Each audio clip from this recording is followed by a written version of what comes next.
Alrighty, we are looking at exercise 13b. Oh, cool, conditional probability and independence today. So, again, if you are thinking about the following, this is a scenario. It says the probability of an event A occurring when it is known that you already have another event has occurred is called conditional probability. And so what generally happens is it's written as follows. So this here is the probability of A, and this little bar here reads given. So this is the probability of A given that event B has occurred. And so that can change the probability of events given that an event has already or that new information has taken place. So an example here is if you've got two coins that are tossed, we know that they don't affect each other's probability. So what they're saying here is it doesn't matter whether you toss a head or a tail on that first coin, it's not going to affect what happens on the second coin. So what they're saying here, the probability of a head on the second coin or second toss, given that a head has occurred on the first coin, is actually the same as getting a head on the second coin, given that you've tossed a tail on the first coin. So it doesn't really matter whether you toss a head or a tail on the first coin, it still is just going to be the probability of getting the head on that second coin or second toss. And so when we are dealing with this conditional probability, there are some formulas that we can use. So here it says the probability of A given B is equal to the probability of A intersection B divided by the probability of that given event, in this case the probability of B, provided that the probability of B is not equal to 0. Now, so that is the rule for conditional probability. That particular rule can be rearranged as well. So if we move things around, so we multiply this side by probability of B and multiply this side by the probability of B, you end up with the probability of A intersection B being equal to the probability of A given B multiplied by the probability of B. So that's just that formula rearranged. So again, with these particular examples, diagrams can be useful, and so again we can use what's called the tree diagram.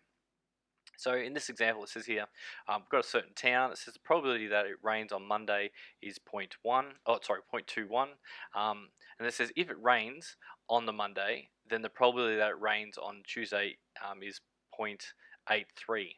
So they're saying given that it rains on the Monday, then this is the probability that's happening here. So you've got 0.21 is the probability that it rains on Monday, so you can list that on the branch. Given that that occurs first, on the Tuesday the probability that it's raining is 0.83, so you can list that there. And as follows. More information that they're giving us here is, it says if it does not rain on Monday, so obviously M dashed is does not rain. It says then the probability of it raining on the Tuesday is 0.3. So not raining on Monday, but raining on the Tuesday is 0.3, which can be listed there. Now again, you can go along and fill out each of the unknown branches probabilities, knowing that obviously probability of an event and the not event occurring has to be 1. So we can fill in that, we can fill in this one, and we can fill in this one here based on that. Also, we need to know that you can, if you've got T, you follow the branches we're multiplying to get those events. So for this to occur here, we've got 0.21 multiplied by 0.83 gives you that probability there, and we can list off the probability along each of the branches following along like we did in the previous exercise. So once you've got the tree diagram, it can be useful to get these particular things. It says here on both, it says for a given week, find the probability that it rains on both the Monday and the Tuesday. So raining on the Monday and also the Tuesday is along these branches here. So again, we multiply these along and we get 0.1743. Next, it says here for a given week, find the probability that it rains on the Tuesday. So raining on the Tuesday happens here at 0.83, and it also happens here at 0.3. So in that particular case, what you want to do is having those branches, given that it happens on Monday, it happens here, as we said, at 0.1743. and here it rains on the Tuesday, but it didn't rain the day before, is 0.237. We add those probabilities together and we get 0.4113. Cool. There is a scenario here where this is the law of total probability states in the case of two events A and B as follows here. So that could be useful as well. All right, example number 8. It says here we've got Adrian, Regan, and Michael. They all do dishes. Good on them. It says since Adrian is the oldest, she washes dishes 40% of the time. Regan and Michael each wash it 30% of the time. Perfect. So again, we can put some of this information onto a tree diagram. But further to that, it says given that each of these guys washes the dishes, when Adrian washes, the probability of at least one dish being broken is 0.01. When Regan washes, the probability is 0.02. When Michael washes, the probability is 0.03. So there is a chance that if they are washing dishes, that they do break one of those or some of those dishes. They break at least one of the dishes. It says their parents don't know who is washing the dishes one particular night. First thing is to probably set up a tree diagram. So again, converting those percentages into decimals, here is Adrian, Regan, and Michael's probability that they're doing the dishes. And we are also told, given that Adrian is doing the dishes, for it to be broken is 0.1. Given Regan was doing the dishes, a broken dish is 0.02, and given Michael doing the dishes, a broken dish is 0.03. So we can label those branches as well. So again, you can fill in the unknown branches again. So if probability is 0.01 that dish is being broken, not being broken is one take away that, which in this case is 0.99. That can be filled out. Now, again, we can work out the probability along each of these branches. So probability here along these branches of a broken dish, given that Adrian is working on it, is 0.004 by multiplying along the path. Again, they've multiplied along here to find out when Regan breaks a dish and Michael breaking a dish. Yep. They haven't done it when they don't break a dish. It says here, what is the probability that at least one dish will be broken? So in this scenario, again, we're looking for where the dishes are going to be broken, and a dish is going to be broken potentially here.